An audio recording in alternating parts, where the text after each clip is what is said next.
Hello and welcome to another exciting edition of China Now with me, Makiza Latifa. Many thanks for joining us. As always, we begin with China Currents, bringing you the latest developments making headlines in China and around the world. On standby is Chris with details of these top stories. And China completes a major evacuation operation in the Middle East while sharply condemning recent US airstrikes on Iran. The country has also unveiled grand plans for the upcoming 80th anniversary of victory over Japanese aggression. In other stories, fresh data reveals a steady decline in drug-related crimes thanks to China's intensified drug control and measures. The Summer Davos Forum opens in China amid growing concerns over global trade protectionism. And in a landmark move, China revises its aviation law to support the rapidly expanding low-altitude economy. Let's cross over to Chris now for the full breakdown. China Currents is a weekly news talk show from China to the world. We cover viral news about China every week and also give you the newest updates on China's cutting-edge technologies. Let's get started.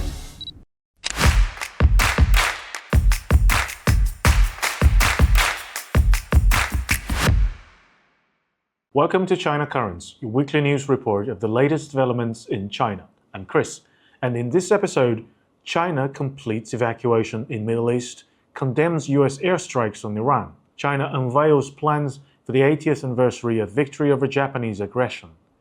Taiwan leader Lai Ching-te's separatist speech blasted by mainland China's spokesperson. Data shows China's drug control leads to steady decline in drug-related crimes. And summer Davos Forum kicks off in China amid rising trade protectionism. China revises aviation law to support low-altitude economy. First, as tensions escalate in the Middle East, China has completed a large-scale evacuation of Chinese personnel from Iran and Israel, the Ministry of Foreign Affairs announced on June 23rd. Over 3,100 Chinese citizens have been evacuated from Iran and 500 from Israel, including a 10-month-old baby, a 70-year-old senior citizen, and individuals from Hong Kong and Taiwan. Meanwhile, the Chinese embassy in Israel also assisted nationals from the UK, India, and Poland in evacuating safely. The evacuation routes by land and sea were negotiated by the Chinese government with all neighboring countries in the conflict region, including Azerbaijan, Turkmenistan, Armenia, Turkey, Iraq, and UAE, Oman, Kuwait, Egypt, and Jordan. At a press conference on June 23rd, the Chinese Foreign Ministry spokesperson expressed sincere appreciation for the joint support in evacuation efforts. The world grappled last weekend as the US inserted itself into Israel's war by attacking 3 Iranian nuclear sites. China's foreign ministry strongly condemns the US attack on Iran. The US action, which seriously violates the purpose and principle of the UN Charter and international law, not only heightens tension in the Middle East, but also risks triggering a wider crisis.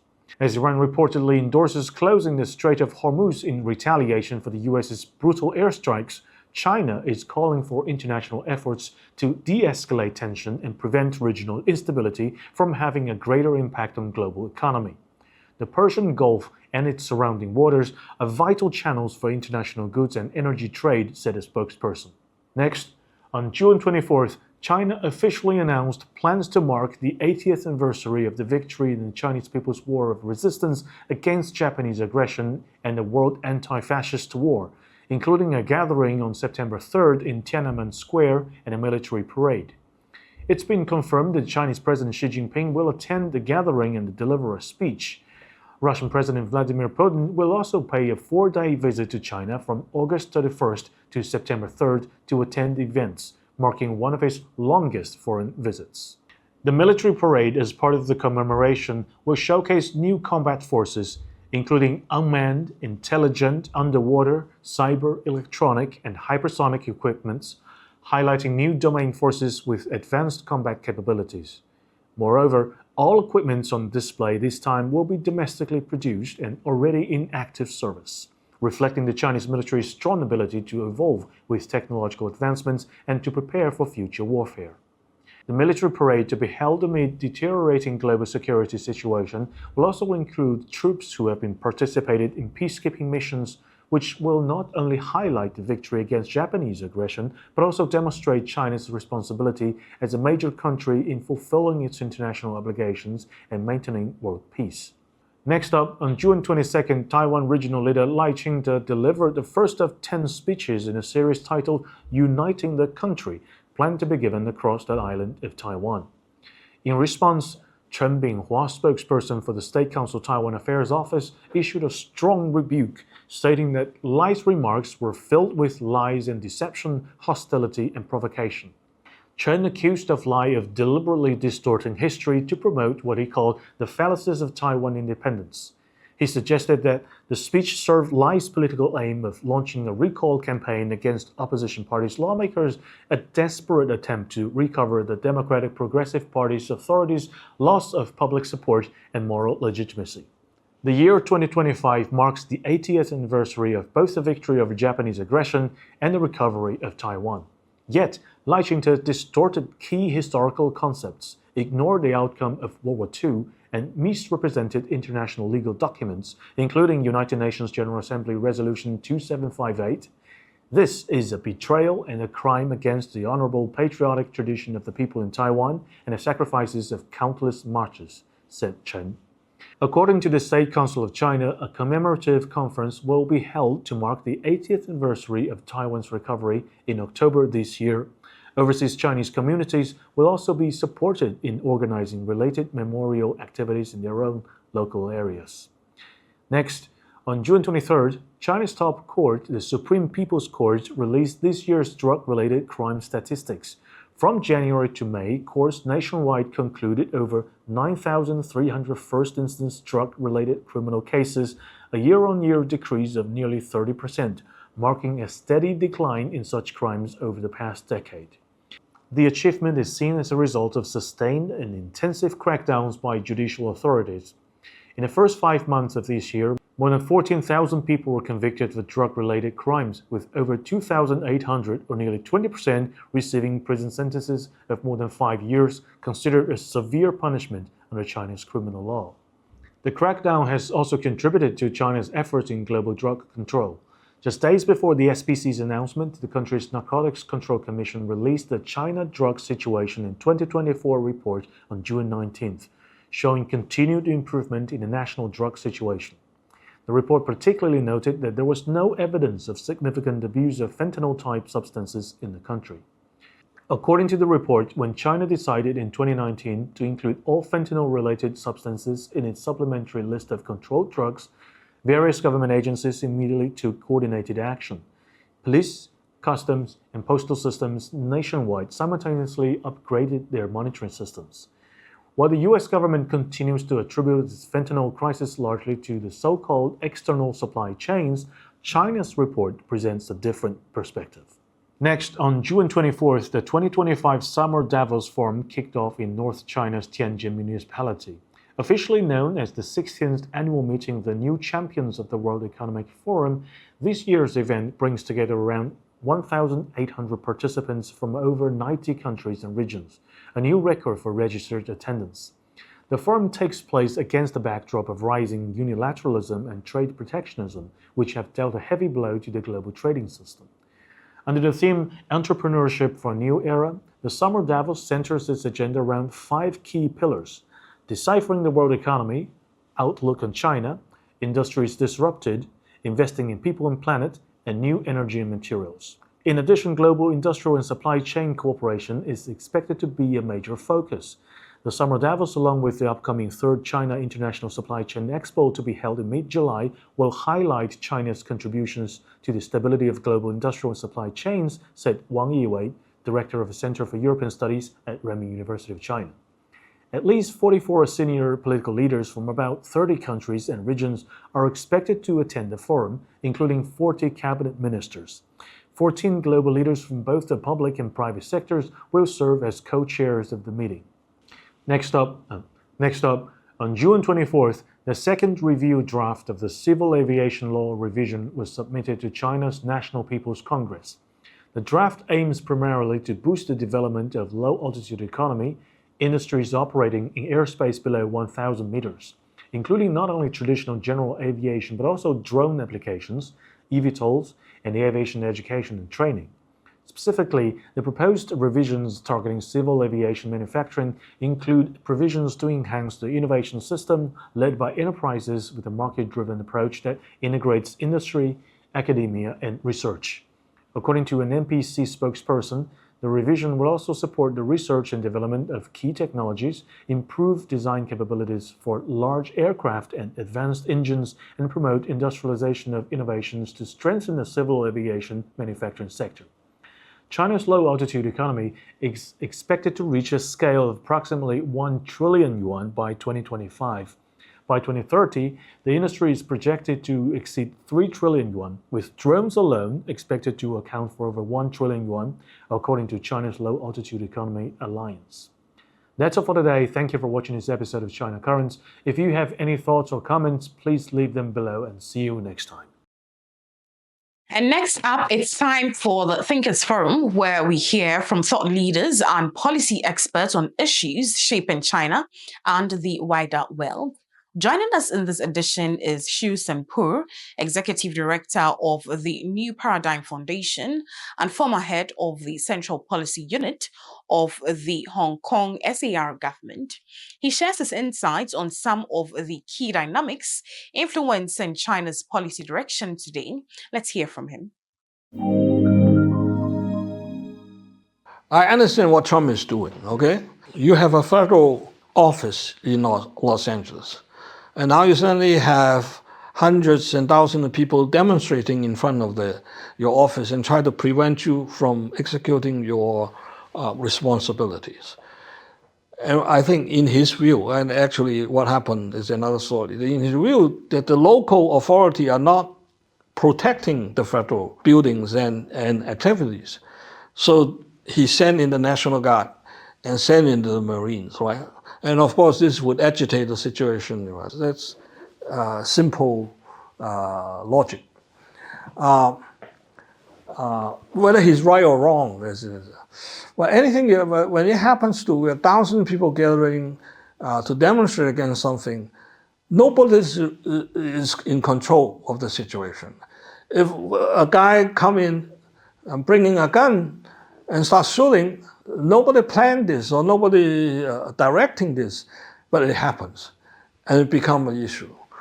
So it's very dangerous. You can hardly clearly, with good grounds, blame one part or the other. And of course, there are people even accuse Trump of using this situation for his own purposes. Actually, both sides are using this situation for their own purpose. And in many ways, the demonstrator doesn't control the actual situation in the front line. So what's happening, a lot of people are asking how this compares to what happened in Hong Kong in 2019. Because Pelosi, who is the U.S. congregational leader, come up to comment on the Hong Kong situation as a beautiful scene. For her is that you see people rising and opposing a tyranny by demonstration, peaceful demonstration, and so it's a great thing, right? And now you have thousands of people rising up in Los Angeles and now in New York, Chicago, and other cities to oppose the government policy on immigrants. Would she say the same thing? I doubt it very much. Because all these things have a political positions. You take sides on one side or the other, okay? So he said, it's great what's happening in Hong Kong because the people are rising and protecting their rights and interests is a good and a great thing. When people now try to rise up and to protect the right of the immigrants, I don't think she will say anything. If you ask me about how to compare the two things, first, the U.S. situation is still developing, okay? But there's fundamental difference between the U.S., the Los Angeles situation, and Hong Kong situation. The Hong Kong situation has been booming and grooming. We had, in 2014, the Occupying Central movement, which is a copy of Occupying Wall Street, try to using civil disobedience to protest certain action or pushing certain demands on the government. We have mass actions which disrupt the order of the society for months. And then in 2019, we have the same thing, which the same people, the same force had, after 5 years, pick on another issue and continue to do the things. The difference is that in Hong Kong, there's well-organized forces with political purpose, not actually related to the issue on the table, no matter is the political reform demand or in the 2019 issue is extradition amendment that the government is proposing. That's only the issue on the table. But their ultimate goal is to take control of the government by arousing people, and then in the election, they would control the legislatures. And they have plans, one step by another, to try to take over, to take control of the government. Well, in Los Angeles, I don't see that. I don't know, maybe tomorrow or 6 months or a year later, this might happen. But at least at the present moment, that's simply a reaction to Trump and Trump's policy on immigration. Of course, I believe their guts against Trump is just not only on immigration as a Trump administration as a whole. It's evolving, it's developing, but you don't know what would be the next development. For Elon Musk to say we need a new party, which again reflecting the situation Americans is facing. They are facing a huge change, big problems. The two traditional parties are unable to handle this.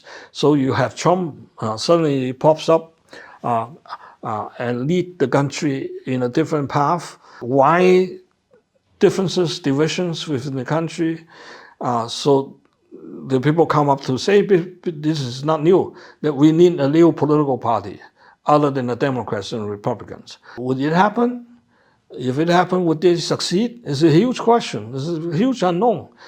So America is facing a huge change, but you don't know how this change will take place and what will be the end result. That's their problem. No, either way can do. So, right? You need a powerful leader to face these difficult situations. But I'm afraid that America, up to now, people like Ray Dalio, which is a well-experienced financier, very experienced, is very concerned about America, is still a minority.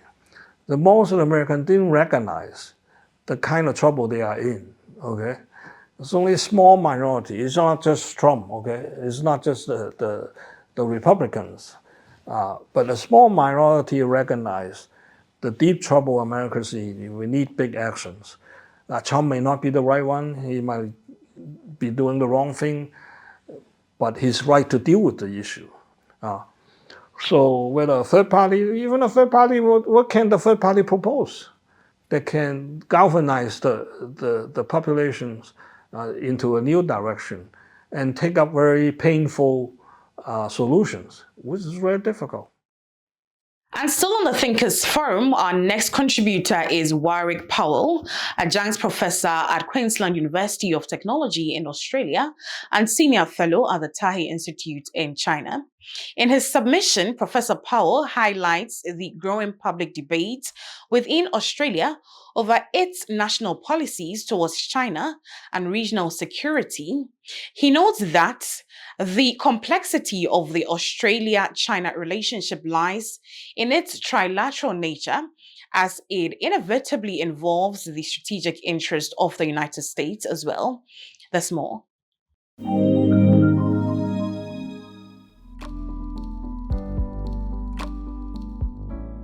So there is a growing public debate in Australia about Australia's national policies towards China and towards regional security, more broadly speaking. The challenge, if you will, is that the bilateral relationship between Australia and China is one that has trilateral characteristics. namely that it is also one that involves the United States. And the issue for Australia is that historically, say over the last 3 decades or so, it has been able to successfully navigate this complex trilateral relationship because the economic interests and the security questions have never really come into conflict with each other in a way that would require making a choice between one or the other. And of course, from an Australian point of view, there is the persistent hope that that day will never come, and that in fact Australia will be able to maintain this particular posture for as long as possible.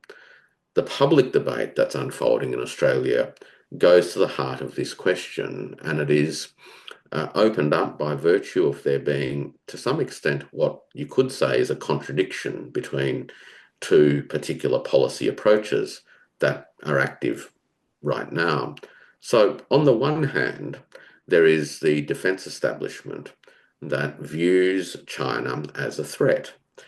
It has never actually evidenced these claims. And in fact, this observation was made recently by a mainstream security analyst in Australia in a recent think tank piece, that those who argue that China is a threat have actually never provided any substantive evidence of that claim. But nonetheless, there's a particular part of the defense establishment that firstly sees China as a threat, but more broadly speaking, sees Australia's security interests as fundamentally and without question directly aligned to the interests of the United States within the region. And therefore, they see that what is good for the United States in Asia is good for Australia. The practical consequence of that is that there is a policy tendency to support whatever initiatives that they believe will assist in Washington's pursuit of either maintaining primacy, if you believe that primacy still exists, or reclaiming primacy, if you think that that is feasible, or slowing down the loss of primacy, if you are more realistic, as the principal ways in which Australia should pursue its own national security policy. So that's on the one hand. On the other hand are those who believe, firstly, that the question of the China threat has been overblown, or that in fact that there is no evidence at all of there being a China threat.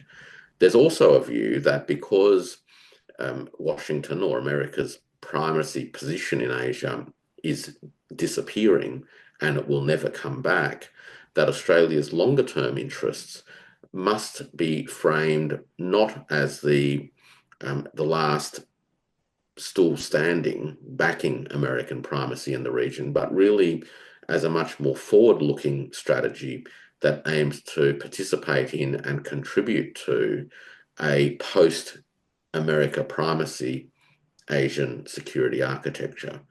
And so you have commentators or analysts such as Professor Hugh White and former Prime Minister Paul Keating and a raft of other people who point to the growing instabilities in Washington and the reduced dependability of Washington as a security partner as a reason why Australia must find an independent pathway. So these are the contradictions that are at play. Set against that backdrop, of course, is the fact that China remains Australia's largest trading partner and that Australia earns considerable foreign exchange by virtue of its net trade surplus that it enjoys with China. The issue, I guess, going forward is not just that big contradiction that sits at the heart of Australia's relationships with not only China, but with the region, Asia that is, and with America as well. But it goes to whether or not the interactions between Australia and China can go beyond trade. And I mean by that a deeper sense of interactions and engagements that happens not only at a people-to-people level, but at a much deeper cultural and institutional level, and perhaps even at an investment level. And this really goes to the question of how Australia, I think, views itself in relation to Asia. Does Australia view its medium to longer term interests as being an active member of Asia, where it finds its prosperity and security in Asia?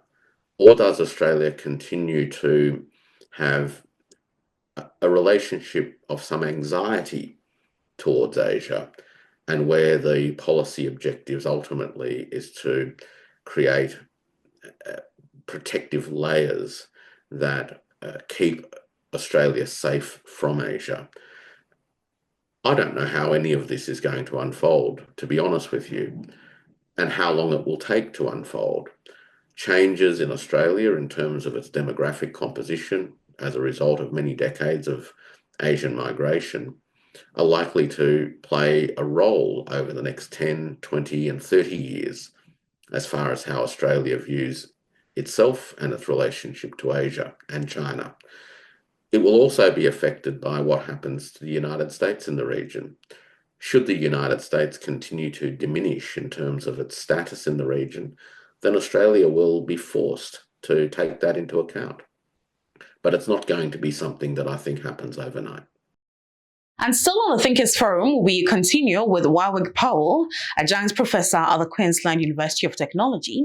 In this segment, he shares broader reflections on the shifting contours of global geopolitics, the challenges of multipolarity, and the importance of fostering dialogue and mutual understanding in an increasingly complex international environment. Habits are habit forming, and so we have patterns of behaviour that have been observed, from which I think we can learn something about the probability of the pattern repeating in the future.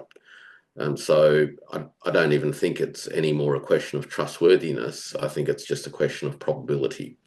The United States has demonstrated a particular pattern of behaviour for a long time, and it is important to take that pattern of behaviour into account when you are dealing with the United States.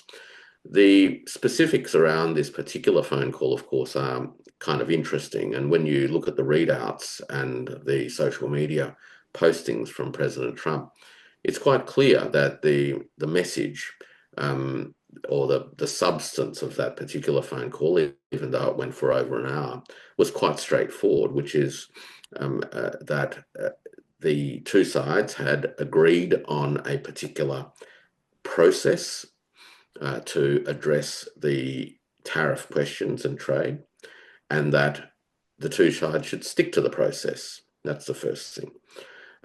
The second point, which was rammed home and which I don't think was necessarily rejected by President Trump's own tweet or Truth Social message, is that stick to your word, which is, if we agreed to do something, then you should stick to doing this particular thing for this process. Now, this, of course, has become a relatively common feature of discussions now between China and the United States, where China has developed its own habits of reminding the United States that saying one thing and doing another is not conducive to a constructive relationship.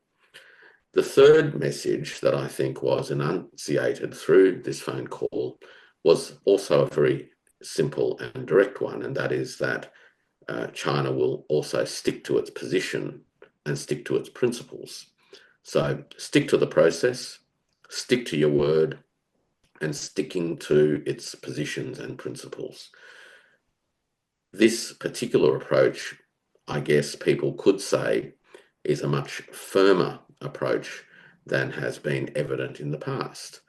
And but I would suggest that, in fact, this particular approach is reflective of a general attitude and a strategic calculus that was actually very evident from the meeting in Anchorage, the first meeting between the American and Chinese sides after the Biden administration came to power.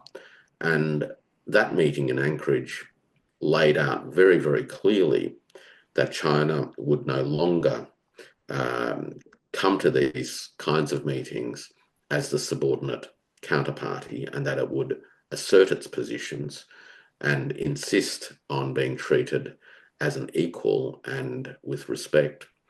So what's interesting now, of course, is that the Americans are flying to the UK to meet with the Chinese counterpart on the trade question, because the Chinese counterpart was going to the UK anyway. So I think this tells us something about the general dynamic of this trade question, and that is that China does hold the cards, in large part because China makes the cards. And when the United States can only offer IOUs in return, then there is a big question mark, as we discussed earlier, about the extent to which American IOUs, or US dollars, is good enough, particularly when the United States persists in imposing all sorts of restrictions and sanctions on Chinese firms and Chinese individuals. There's a school of international relations thinking that increasingly sees the world turning back to this major powers rivalry framework, with the possibilities of spheres of influence becoming the dominant organizational theme between major countries. This is certainly a view that seems to be emerging amongst certain parts of the American policy establishment, though by no means all parts yet. And I'm not sure that the Europeans have necessarily arrived at that view either. I certainly don't think China subscribes to that view.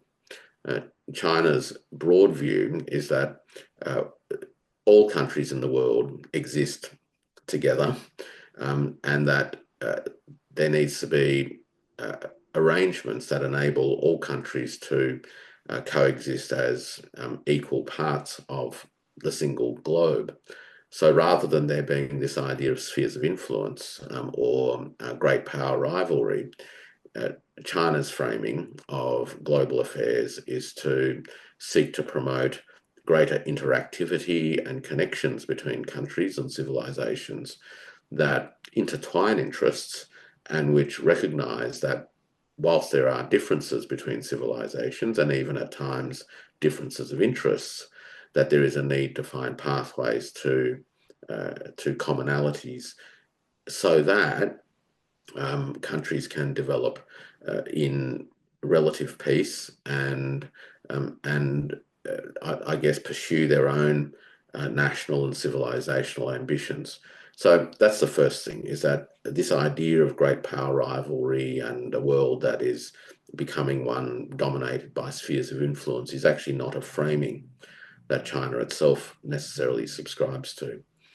In terms of smaller powers or smaller countries, part of the challenge always is to ensure that you don't get roped in to others' agendas and that you are able to preserve your own capacity to act within reasonable constraints, right? So no single country can act unilaterally. And this, I guess, is part of the view that China itself has, that the actions of one country need to take into account its impact on others. And in the security arena, this really goes to the question of the indivisibility of security, that the security interests of one nation cannot be at the expense of the security interests of the other or of others, but that in fact the security interests of one nation must be intimately intertwined with the security interests of others, so that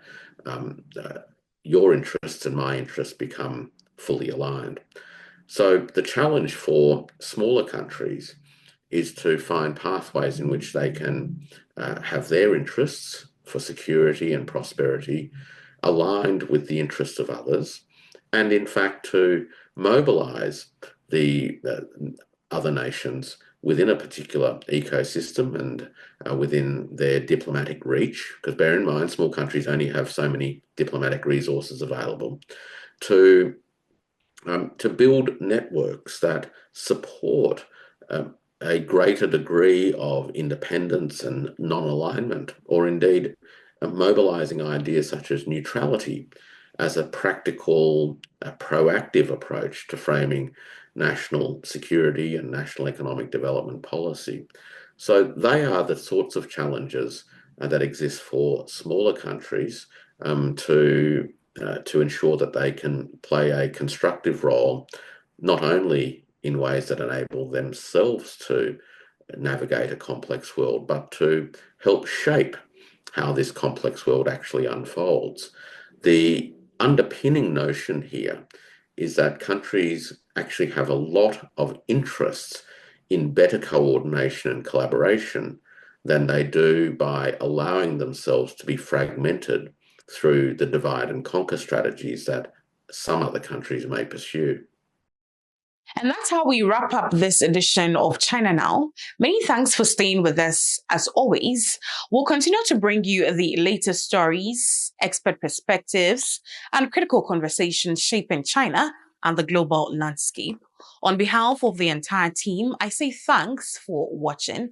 My name is Makiza Latifa, and I will see you same time next week. Have a good morning.